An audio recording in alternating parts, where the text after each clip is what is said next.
Assalamualaikum semua. Selamat datang ke Dapur Sihat Cikgu Ros. Hari ini, kita ada misi penting. Waalaikumsalam, Cikgu. Apa misinya?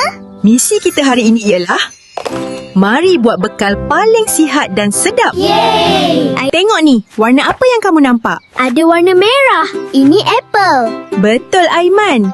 Merah untuk jantung yang kuat. Ini hijau. Timun rangup.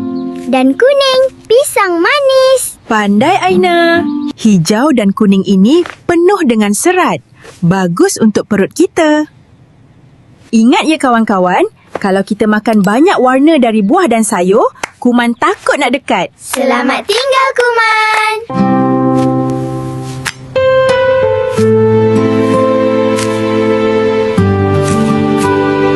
Kita mula dengan roti. Sekarang, mari kita bina sandwich super.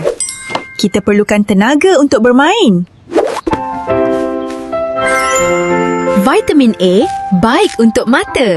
Mata sihat dan terang. Akhir sekali, telur untuk vitamin B dan protein. Barulah kita bertenaga dan kuat macam superhero. Wah, hebatnya sandwich super ni. Bekal kita dah siap. Sekarang, giliran kawan-kawan di rumah pula. Kawan-kawan, pastikan kita makan makanan yang sihat ya. Banyakkan makan buah-buahan dan sayuran. Jom sihat bersama.